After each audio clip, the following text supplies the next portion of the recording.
Olá, meninas e meninos, cá estou eu. Hoje a minha história é sobre Maria Antonieta, que nasceu em Viena no dia 2 de novembro de 1755 e vai morrer decapitada na Revolução Francesa em 1793, aos 38 anos, tá? Sua mãe era a Imperatriz Maria Teresa da Áustria, casada com Francisco I, imperador, e ambos eram imperadores do Sacro Império Romano Germânico, que era constituído por vários países da Europa do Norte e Europa Central. Bom, sua mãe, a Maria Teresa, a mãe da Maria Antonieta, né? Ela deu à luz 16 filhos. E a Maria Antonieta foi o 15º bebê a nascer. Dos 16, apenas 13 sobreviveram à infância. Conta-se que Maria Teresa tinha 50 anos quando contraiu, ela e sua nora, varíola, ataque de varíola. Maria Teresa sobreviveu e sua nora morreu. Maria Josefa, uma filha de Maria Teresa, irmã de Maria Antonieta, foi obrigada por sua mãe a orar em cima da tumba de sua nora, ainda não lacrada. Dias depois, Maria Josefa sente sintomas da varíola, vindo a falecer pouco depois. Contam que Maria Teresa se culpou sempre pela morte da filha. Bom, Maria Carolina, outra filha de Maria Teresa, lembra que ela teve 16, né? Maria Carolina, outra filha de Maria Teresa, ficou noiva do rei Fernando IV de Nápoles, para substituir Maria Josefa, que morrera de varíola, como eu acabei de contar. Maria Teresa era uma brilhante estrategista e era muito prática. Conta-se que no parto de Maria Antonieta, por exemplo, ela aproveitou para tirar um dente, extrair um dente. Ela também sempre se preocupou com a formação musical dos filhos, por isso manteve sempre contato com os mais talentosos músicos da Europa. Um deles foi Mozart, que foi recebido na corte em Viena quando ele tinha apenas 7 anos. E reza uma lenda que ao andar pelo chão encerado do palácio, ele caiu e levou um tombo. Dizem que Maria Antonieta, meses mais velha que ele, teria corrido para ajudá-lo e lhe dando um beijo na bochecha. E que ele teria dito: "Você é muito bondosa. Quando eu crescer, quero casar com você." Isso não se sabe se aconteceu, se é uma lenda sobre a Maria Antonieta e Mozart, tá? Bom, mas voltando à mãe Maria Teresa. Com a morte de seu marido, Francisco, em 1765, Maria Teresa buscou se aproximar das principais cortes europeias, oferecendo suas filhas em casamento. Maria Antonieta se tornou, então, a pretendente de Luís Augusto, futuro Luís XVI, neto do rei Luís XV, que governava na época. Mas os dois eram muito diferentes. Maria Teresa caminhava com elegância, dançava também, tinha cabelos loiros, olhos azuis. Já Luís Augusto, um ano apenas mais velho, era desengonçado, tímido, considerado até um palerma pela corte francesa. Tinha também olhos azuis, mas era muito míope. Mas o casamento aconteceu em abril de 1770. Ela com 15 anos e ele com 16. Numa igreja de Viena. Primeiro foi na igreja de Viena, ela por procuração. E logo após a cerimônia, um cortejo leva Maria Antonieta para Paris. Um cortejo com 57 carruagens, tá? Na fronteira, né, de Paris, da França com a Áustria, o que aconteceu?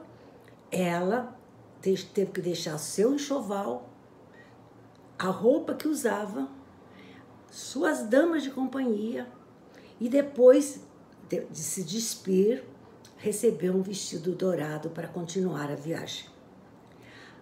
Na França, ela conheceu o noivo, né, conheceu um noivo, e o avô do noivo, que era Luís XV, então com 60 anos, e era o que governava a França, tá?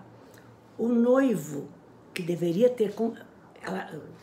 dava para perceber que o noivo, que deveria ter muito pouco contato com as mulheres, porque ele estava muito tímido, E dizem que no encontro, quando ele viu a esposa, né, deu um beijo muito rápido no rosto de Maria Antonieta, muito assim, desengonçado.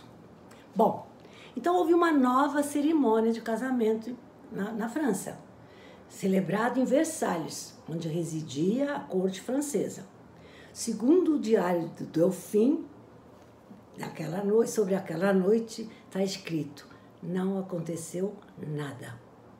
Bom, mas como foi a adaptação de Maria Antonieta no esplendoroso Palácio de Versalhes, o maior e mais rico da Europa? E o que aconteceu ela ter que enfrentar tão complicadas regras de etiqueta, a falta de privacidade e ainda por cima escutar um apelido que lhe deram de forma pejorativa, austríaca. Além disso, ela sabia que a consideravam desprovida de refinamento e de elegância. Isso, eles ainda eram candidatos ao trono, né? Quem governava era Luís XV, mas com a morte do rei Luís XV, em 1774, Luís Augusto e Maria Antonieta viraram soberanos da Europa. Como rainha, Maria Antonieta mudou muita coisa.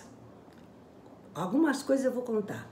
Dispensou boa parte das damas de companhia, povoou a corte com gente mais jovem, mais bonita, passou a organizar corridas de cavalo, se divertia com carruagens a toda velocidade. Começou a frequentar a noite parisiense, óperas, teatros, e também começou a participar de baile de máscaras, onde se misturava com os plebeus sem ser reconhecida. E Luís XVI, vendo toda essa farra, o que ele fazia? Não se incomodava em deixava divertir-se. E ficava satisfeito em fazer todas as suas vontades. Como ela gostava de jogar cartas, Luís XVI até instalou um cassino particular em Versalhes. E conta-se que na estreia a rainha jogou durante 36 horas seguidas, perdendo boa quantia de dinheiro dos cofres da coroa. A família real francesa sabia da má influência que as amantes dos reis provocavam. Por isso, nas negociações que fizeram antes do casamento, tinham exigido com a mãe de Maria Antonieta, Maria Teresa, que a futura rainha fosse sedutora o bastante para que o rei não tivesse distração fora de casa. E deu certo.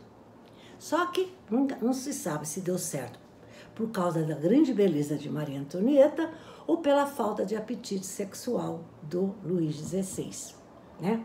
Porque o rei era muito fiel.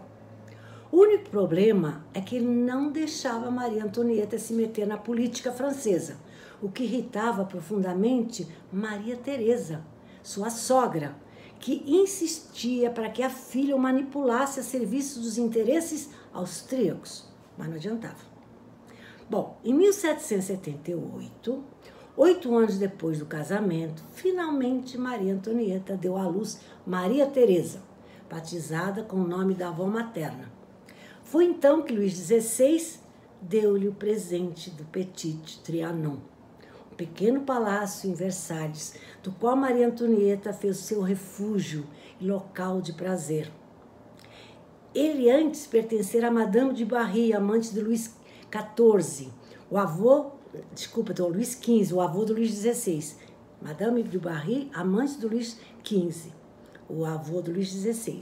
E em 1780, sabendo da paixão da esposa por teatro, mandou fazer um palco no Petit Trianon, onde foram encenadas inúmeras apresentações em que a rainha bancava a atriz ao lado de outros nobres. Foram postas em cena diversas peças do repertório clássico francês. Maria Antonieta gostava de representar burguesas e simples camareiras. E Luís XVI limitava-se a assistir e vibrava com o desempenho da esposa.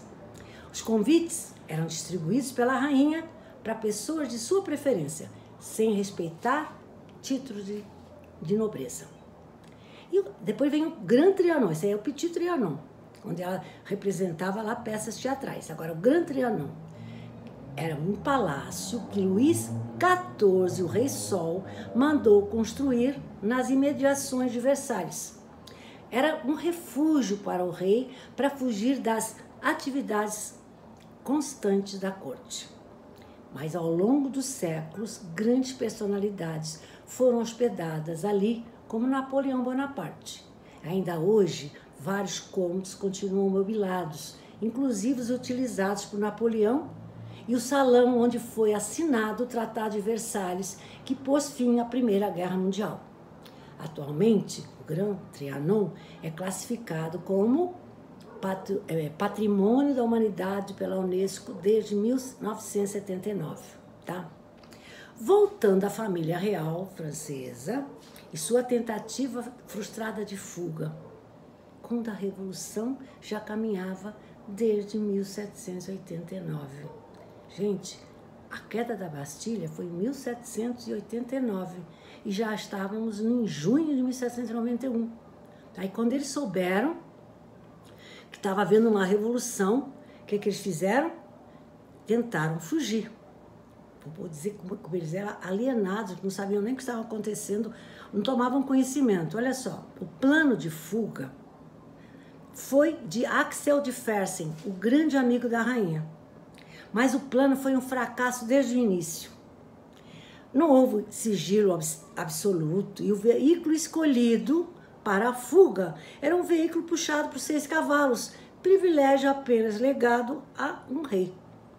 Então, ainda por cima, no caminho pararam numa taverna, onde Luís XVI foi reconhecido. Assim, foi detido e escoltado. E com sua família foi obrigado a retornar, com uma multidão aos gritos, chamando-os de traidores. Agora, a única esperança eram os demais países que o salvassem.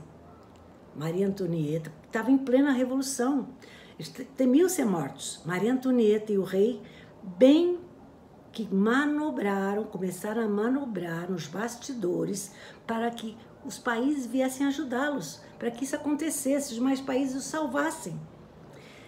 Em setembro de 1792, foi descoberto esse plano, essa manobra nos bastidores. Então a família foi presa, acusada de traição, e a república então foi proclamada. Agora, o ódio contra a nobreza atingiu o ápice. Olha, chegaram a matar a melhor amiga de Maria Antonieta, que era a princesa de Lamballe, enfiaram sua cabeça na ponta de um pau e foi levada à janela da cela de Maria Antonieta, para que ela visse. Ela que entrou em pânico e desmaiou.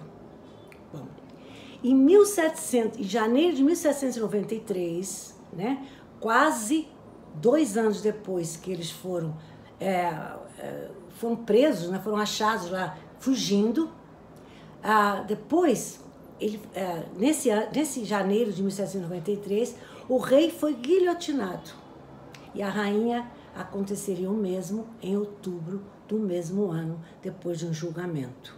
Olha só, dizem que na prisão, apesar de ter somente 38 anos, Maria Antonieta parecia uma velha. Seus olhos estavam vermelhos de tanto chorar. Seus cabelos loiros ficaram brancos. Houve antes um julgamento onde foi até acusada de incesto com seu filho mais novo. Mas por que estavam alienados e não sabiam o que estava acontecendo? Só quando resolveram fugir. Olha só. Apesar das dificuldades iniciais do casamento de Luís XVI e Maria Antonieta, eles acabaram sendo um casal muito unido, inclusive na alienação e na ingenuidade. Os dois eram alienados e ingênuos. Enquanto ela só se preocupava em viver a vida, cheia de divertimentos, ele também não se preocupava com o que acontecia à sua volta. Nenhum nem outro quis ver, né, o que estava acontecendo. Reclusos na corte, nunca foram incentivados a ver o que acontecia com o povo, ignorando os problemas do país. No dia da morte de Maria Antonieta, 16 de outubro de 1793, ela foi levada num carro aberto, né, com ela, né, e seguindo pelas ruas de Paris. Esse carro foi levado com ela dentro pelas ruas de Paris, e onde ela ouviu todos os desaforos de uma população revoltada. Voltando aos filhos de Maria Antonieta e Luís XVI. Tiveram 4 filhos, mas 2 morreram. Só 2 sobreviveram. O Delfim Luiz Carlos, que seria o futuro rei, né, se não fosse preso, ficou numa cela no piso interior ao da mãe, da Maria Antonieta, onde ela podia ouvir o seu choro. Ele morreu com 10 anos de tuberculose em 1795, 2 anos depois da mãe. Maria Teresa, a filha, a única da família, você lembra que a primeira filha que ela teve chamou-se Maria Teresa. Então essa filha mais velha foi a única da família que sobreviveu. Em 1795, 2 anos depois da morte da mãe, aos 17 anos foi libertada e acabou depois casando com seu primo, o Duque de Angoulême.